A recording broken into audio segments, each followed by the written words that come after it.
Beeson, anchorman. Rosenbar, your certified blonde correspondent. Umesh Agnew, sports guy. The Channel 7 News team.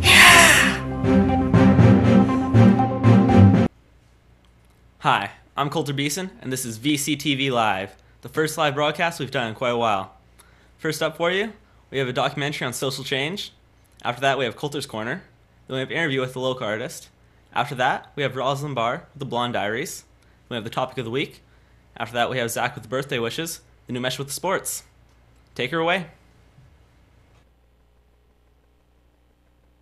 The end of an era, the end of an era, the end of an era, the end of an era, the end of an era, the end of an era, the end of an era. Just seeing everyone leave, I think.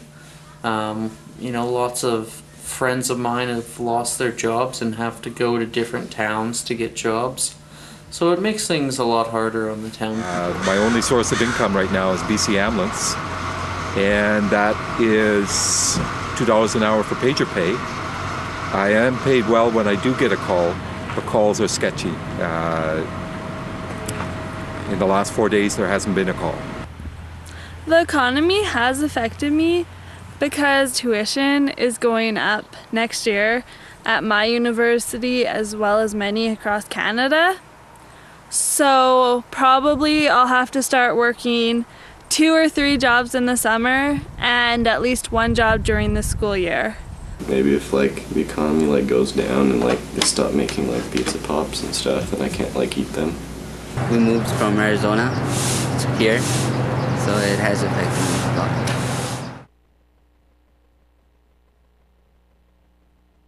Now the timber will be going to outside our district, and the jobs that will go with it is something I don't understand yet.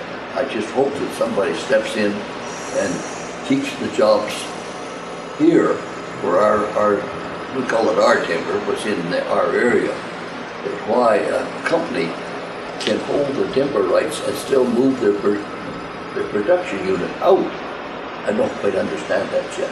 It was an old mill, so if they were going to keep it open, they had an extreme amount of work that they had to do with it. Forestry will, as far as I'm concerned, always be a part of British Columbia.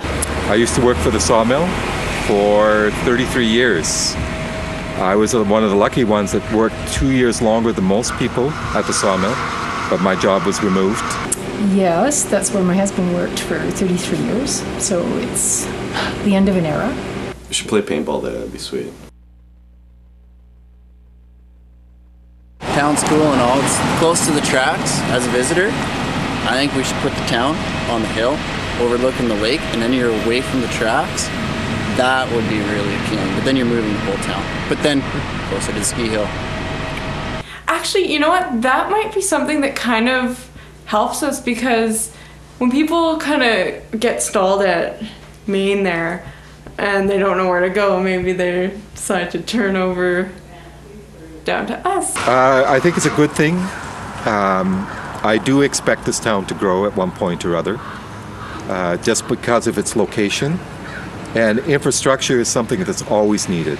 And we reminisce of what it was like 40 years ago, living in a sand bowl. Sand in the bed sheets, sand in the food, sand everywhere. And it was just really hard to keep children clean then. So, I mean, this is temporary.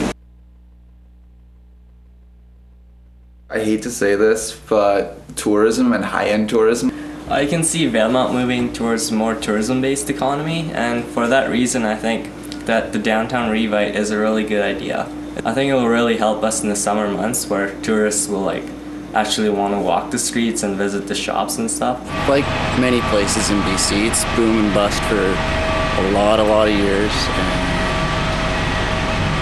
it's in a transition right now. But it's going to take a new dynamic, and I'm not really too sure where that's going to go.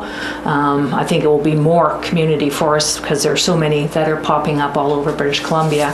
So it's going to work that way. I don't know whether it will be super mills that it'll go to or how it will work out. I would love to see Valemount turn into having cottage industry, logging, where you can sit there, and as I said about the sort yard, you'd have, logs that will go to this certain fellow for log home building, and you have wood over here here that is good for instruments, and so there's a fellow there who takes that. So that kind of thing, I think you're going to find that more in the future with community forests. Looking for the clues of what next? A real social issue for sure. Without a population base that's making money, how does a small town, how does a tiny village like Valemount make its way? Every day I live my life in fear that robots will invade Valemount and destroy the world. I believe it's a very possible threat, along with zombies and aliens. Hi, I'd just like to inform you that VCTV Live is filmed in front of a live studio audience. And I'd like to say a few words on gambling. With the permanent closure and physical dismemberment of the local mill, Valemount is in big economic trouble. You might say that Valemount's economy led the global downturn, becoming a leader in the gruesome sport of downsizing and recession. Now there's a discussion of a casino in downtown Valemount, the very core of the community. Could this new industry feed and clothe our community? Or is this a way to lose the shirts off our backs? In these circumstances, should Valemount's residents support a new casino? What consequences, good and bad, would a casino have on the community and its residents? Can a casino turn our economy around? More broadly, with the recent collapse of the stock market, what place does gambling hold in our society?